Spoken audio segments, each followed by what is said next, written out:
que não poderia começar de outra forma. E, Diogo, posso passar também a palavra a ti, porque obviamente que toda a gente tem falado, nomeadamente no dia de ontem, sobre a questão das buscas. Aliás, o Futebol Clube do Porto emitiu um comunicado, que está patente também no site dos Dragões, onde, como noutras situações semelhantes, disse o costume que está a apoiar e a ajudar na medida do possível em toda a investigação, como é normal em qualquer tipo de instituições como o Futebol Clube do Porto. Diogo, o que é que tens a dizer sobre este tema que marcou o dia de ontem? Sim, boa noite. A verdade é que não há muito a acrescentar, como se compreenderá. As instalações da SAD do Futebol Clube do Porto foram alvo de buscas, pelos motivos que são conhecidos, foram comunicados quer pelo Futebol Clube do Porto, quer pelo Ministério Público. O Futebol Clube do Porto cumpriu a sua obrigação de colaborar com as autoridades em tudo o que era suposto, fê-lo naturalmente de consciência tranquila em relação a toda a situação. Tratando-se de uma investigação que estará, presumo-se, num estado embrionário e sujeita a segredo de justiça, acho que qualquer pessoa compreende que não será nos meios de comunicação do Futebol Clube do Porto que se vai acrescentar alguma coisa sobre uma investigação que está em curso e em relação à qual se respeita o segredo de justiça. Muito bem, e ainda no âmbito desta notícia e do mediatismo da mesma, podemos olhar também para um dos momentos do dia de ontem, nomeadamente em um dos canais de televisão portugueses. O Futebol Clube do Porto nunca se demarca destas situações de violência, mais incentiva-as, até inclusivamente, não foi o caso de hoje, mas muitas vezes o diretor de comunicação do Futebol quem não condena incentiva a violência. Pronto, quem não condena incentiva. Se tu dizes isso, eu lamento, porque eu censuro tudo que seja violência, nomeadamente do Porto. Quando o diretor de comunicação do Porto... Mas, Aníbal, tu és o adepto, não és a SAD do Porto. Desculpa, é uma grande diferença. Quando o diretor de comunicação do Porto, muitas vezes, aumenta esta violência, propicia esta violência, e eu estou à vontade, porque ele já fez isto comigo nas redes sociais, sabendo que está a falar para adeptos que apenas querem bater, e quando temos um diretor de comunicação de um grande clube que faz isto, e já o fez, Francisco J. Marques, várias vezes, em vários textos que publicou nas suas redes sociais, a incentivar atos de violência, e quando o Porto não se demarca, e quando não vem nenhum segurança de dentro do Estádio do Dragão parar com aqueles incidentes... As declarações, neste caso na CMTV, Diogo, que comentário te merecem estas palavras? Bem, isto é Tânia Laranjo a ser Tânia Laranjo. O que se passou, desde logo até há um aspecto que cumpre assinalar, que é tanto a Tânia Laranjo e a equipa de reportagem da CMTV, como outros jornalistas que, entretanto, estiveram a fazer aqueles diretos ali junto ao estádio, naquela zona mais ou menos onde estão as hastes das bandeiras, que é uma zona que é propriedade do Futebol Clube do Porto, onde, se quisesse, o Futebol Clube do Porto até poderia impedi-los de estarem ali, porque não é via pública, é uma zona do estádio que o Futebol Clube do Porto pode vedar e veda quando se justifica, e não o fez, deixou-os estar ali a fazerem o seu trabalho à vontade, um trabalho que nem sequer era, eles não estavam ali para dizer bem do Futebol Clube do Porto e ninguém os impediu de lá estar, apesar de o poder fazer. De resto, estamos aqui perante um chorrilho de mentiras de Tânia Laranjo, que são coisas com alguma gravidade. Dizer que o Futebol Clube do Porto incentiva a violência contra jornalistas é uma acusação muitíssimo grave e que não tem qualquer fundamento. Ela é incapaz de citar alguma coisa porque não existe, ela não tem nenhuma declaração, seja de quem for, que possa ser vista como um incentivo à violência contra jornalistas, ou seja, contra quem for, ou contra ela em particular. Mas ela atreve-se ainda a particularizar, a dizer que Francisco J. Marques, através das redes sociais, já várias vezes incentivou a violência contra ela. Isso é muito fácil de comprovar. Aliás, o Francisco não tem por hábito apagar as coisas que escreve e que publica nas redes. Por isso, facilmente, quem quiser vai ao Twitter dele, pesquisa por Tânia Laranjo e vê o que é que há lá sobre a Tânia Laranjo. E o que há é, algumas vezes, a acusação de que a Tânia Laranjo é mentirosa, que publicou notícias falsas, que preferiu mentiras, tudo com uma base factual inatacável sempre que ela publicou notícias que não correspondiam à verdade. E onde é que aí está qualquer tipo de incentivo à violência? Se alguém é alvo de notícias falsas e diz estas notícias são falsas e quem as escreveu é mentiroso, isso não é incentivo absolutamente nenhum à violência. E depois há todo um histórico que nós bem sabemos de Tânia Laranjo, e isto está em linha com isso. Ela disse ontem, por exemplo, que as coisas se passaram ali numa zona que é controlada, que toda a gente sabe que é uma zona controlada pelos super-dragões. Aquela zona onde eles estavam, mas é uma zona controlada pelos super-dragões. Porquê? Não é, objetivamente não é. Até podia ser, mas não é. É uma zona do estádio como outra qualquer, onde durante o dia andam pessoas que andam ali a dar voltas ao estádio, a fazer desporto, a praticar exercício físico. Não é nenhuma zona especial de adeptos que seja particularmente controlada pelos super-dragões. Não houve nada naquelas imagens que vimos que indiciasse que houvesse problemas com os super-dragões ou com outra claque do Futebol Clube do Porto. Nenhum elemento identificativo. Nem sequer deu para perceber se efetivamente Tânia Laranjo foi vítima dos atos de violência que ela alega. Obviamente, se ela fosse vítima de atos de violência, nós teríamos de condenar, mas não há ali nada que se perceba, nem num caso, nem no outro. Não há nenhuma prova, não vimos nada em direto que indicie sequer que aquilo seja verdade. E o que sabemos é que Tânia Laranjo, em relação ao Futebol Clube do Porto, mas não só, tem um histórico. Eu lembro-me de ver em direto Tânia Laranjo a acusar o presidente do Futebol Clube do Porto de a ter empurrado contra um poste, quando ela foi contra um poste, e toda a gente viu e estava a ver que não foi empurrada. E ela conseguiu dizer que estava a ser empurrada com as pessoas a verem que não estava a ser empurrada. O que é todo um nível de delírio, de invenção, não é? Depois há muitas coisas. Eu lembro, por exemplo, acho que temos exemplos de uma vez Tânia Laranjo a fazer notícias a dizer: no Hospital da Almada está uma confusão no acesso à urgência, aquilo está cheio de gente e tal. E depois vê-se as imagens e estão lá as pessoas da urgência, os médicos e os bombeiros e a polícia em amena cavaqueira, porque não há ali confusão absolutamente nenhuma. Por isso, dizer que a Tânia Laranjo publica notícias falsas não é mentira nenhuma. Como não é mentira nenhuma dizer, por exemplo, que a Tânia Laranjo tem atitudes racistas, bastante para isso ver as suas redes sociais, que são públicas, onde ela publica coisas como estas. Como com uma deputada e um dirigente do SOS Racismo partilham uma brincadeira a falar em Black Friday e leve 2 pelo preço de nenhum.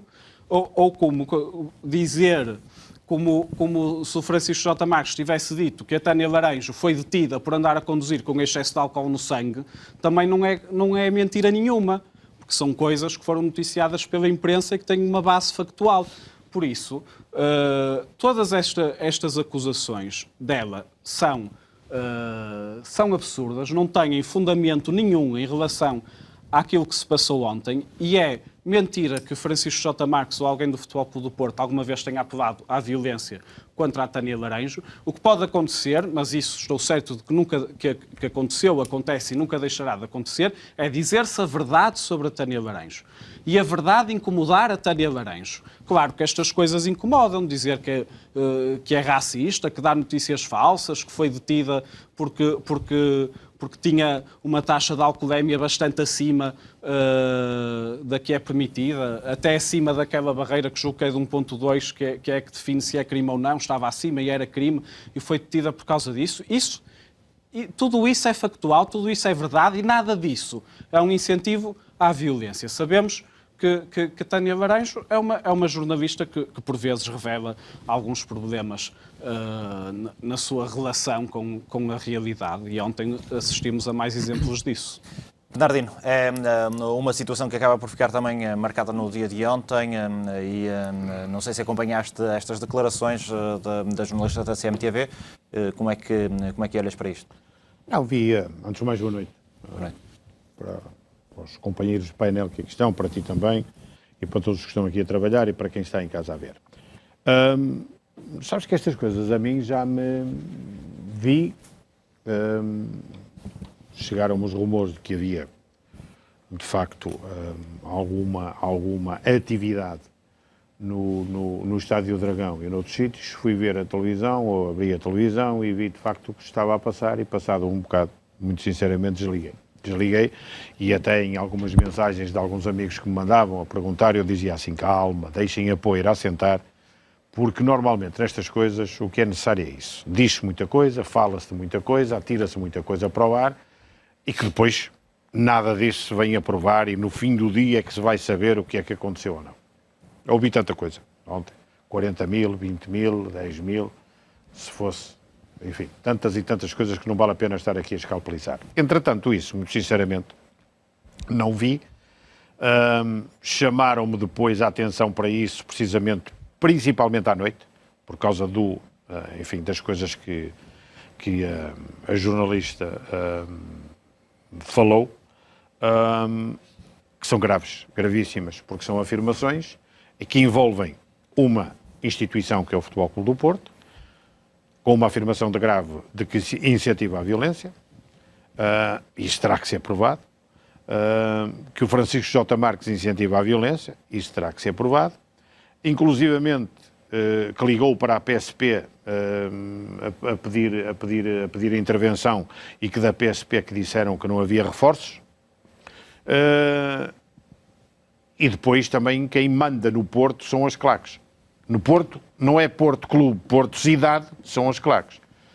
Aí acho que toda a gente tem que estar envolvida, quer clube, quer as pessoas ofendidas, quer a própria PSP que foi posta em causa, quer também a própria cidade que está posta em causa, porque afinal de contas quem manda nisto não é o Presidente da Câmara, não são os cidadãos, não são os municípios também, está entregue de facto aos super dragões, conforme é, e eu chamo-lhe a cegueira que tem de facto a Tânia Laranja em relação a tudo o que é Jorge Nuno Pinto da Costa, Futebol Clube do Porto e tudo o que é o Universo Porto. Isso não tenho dúvida nenhuma. Agora, estamos perante que é processos. Processos é o pão nosso de cada dia da Tânia Laranja. Já tem tantos, já foi condenada por publicidade e por calúnia, por difamação 2 vezes, pela própria ERC também, por ter dito coisas que de facto não correspondem à verdade. Portanto, a mim também já nada me admira.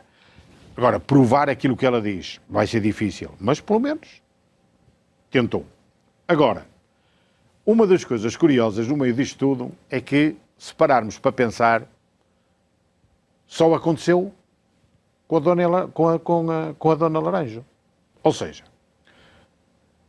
apareceu ali naquele sítio e apareceram logo uns borrifos de água. Foram os super dragões.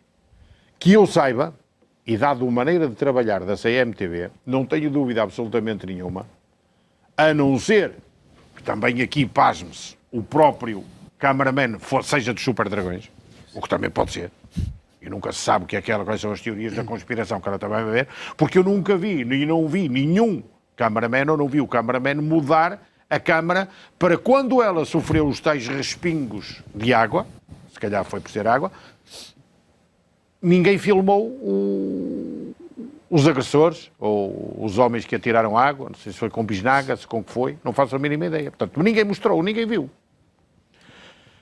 Depois teve ainda o desplante à noite de dizer que reconheceu-os, que quando alguém lhe perguntou como é que ela sabia que eram super dragões, reconheceu pela tatuagem. Àquela hora da manhã, com o frio que está, aparecer uma santa alma onde se visse a tatuagem, também vos digo, deve ser um gajo, perdão-se a expressão, com uma grande capacidade para aguentar aquele frio todo, para andar de tronco nu, para ela ver as tatuagens. Não percebo.